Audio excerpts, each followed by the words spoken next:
we'll get to start. 5, 4, 3. I'm talking today with Eduardo Leáñez. Eduardo is one of the cast members in this afternoon's production of Elvira. Eduardo, thank you for joining us on Feel Like You Belong. Thank you so much. So you have a number of roles that you were telling me so minor costume changes in the production. Right. As being the only man in this production, I play most of the male roles.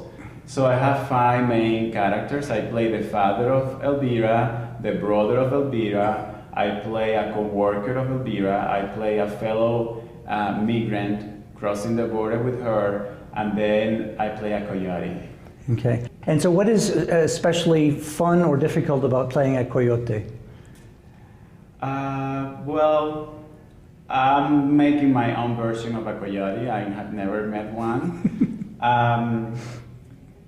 I didn't find it difficult. I just think that maybe some people will find it a little caricaturesque or mean towards the immigrants, but for me as an actor, at the moment that this character comes, that's the way that it comes out of me, because it comes right after another character that is very dramatic, so I need to give her a slightly switch of energy. But the basic purpose of coyotes, though, they're mercenaries. They're doing this kind of illegal work for money, and they're already, as a part of their daily job, they're breaking the law, and so they're not always kind or completely honest. So absolutely, that's the way I perceive them. Yeah, sure. So what is your particular attraction to this play as an immigrant yourself? Well, you know, as an actor, it's always good to find an attachment that is personal to you, to any work of art that you're doing, because you want to love what you're doing. So for me, when Jessica, the author, gave me the script and I read it, I right away told her I would love to collaborate with you in this play because I'm an immigrant myself. I know the hardship of citizenship in this country. It took me 13 years, the whole process. I think that being an immigrant, I have always said being an immigrant is one of the things that I feel more proud, and it's something that the day you become an immigrant, you are immigrant for the rest of your life. So that's the way I feel, and also as an actor with an accent, I'm finding this play that offers so many opportunities for me to create all these characters where actually my accent is a great asset for these characters. It totally connects with that too. So there's so many points in this play that I feel connected to personally. And speaking of actors with accents, that's not just written with lowercase letters, but in your case, also with uppercase letters. Tell us about Actors with Accents, the variety show. Yeah, me and my husband came up with this idea a couple of years ago, and we decided to just start doing it and invite people that I already have met through many years that are foreigners for different countries in the world that come to New York pursuing an acting career, and they sometimes struggle with their accents. So we started like that, but then we also made the concept of accent, brought it to anything that makes you unique. So we have also dancers and painters and singers and any variety of art and performing arts. We open this space and we have few of them every year. It's more like a party performance. People come, they have a good time, they have a drink, a little snack, and then we have an hour within the evening where we show the performance. Fantastic. So how long has this been going on? We started 2 years ago, exactly on May 2013. Sure, and what's been the reception? Great. I mean, last time somebody was telling me you're gonna have to find a bigger space because it's getting smaller.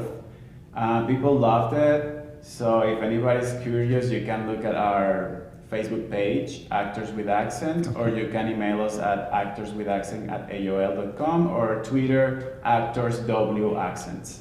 Awesome. Well, we'll get our audience connected with you in that way. I know that you have to go in just a minute because you've got last-minute details to attend to before your performance. But last question, you grew up in Venezuela, yes, and you had gone to university, you were meeting with some success, but you didn't stay there. You became an immigrant. Why didn't you stay? there was a big struggle for me, and the biggest struggle for me was that as a gay man growing up in Venezuela, I found no place for me. Because of the machismo culture. Yeah, and it's a homophobic society that probably these have changed through the years, but it was not the reality for me growing up. So a dozen or more years ago.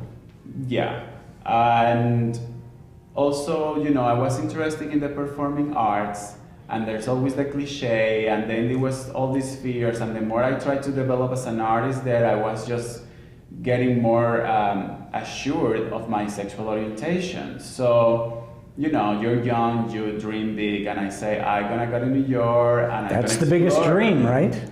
And then I came here and I loved it. I fell in love with the city of New York, and then I started studying English, and then I started studying acting, and little by little, and then it was not even a year when I say I'm gonna do whatever I have to do to stay here in New York and make a living here and try it. So what was it that told you after 1 year, yeah, I belong here?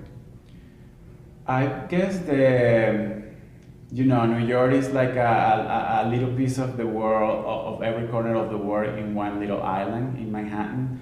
And then having that exposure and also meeting other gay people that were out of the usual cliches that I was, you know, taught in my country makes me feel secure.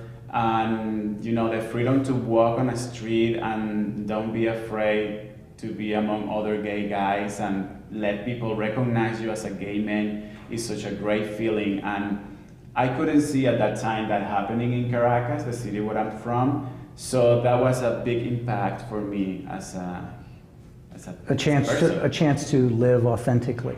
Correct. Okay, awesome. Awesome. Well, I want to thank you so much for spending time with us. We are looking forward to attending your performance and shooting a little bit over there. Connect, and thank you to the Grand Valley State University for the invitation. You bet. Take care. Thank you.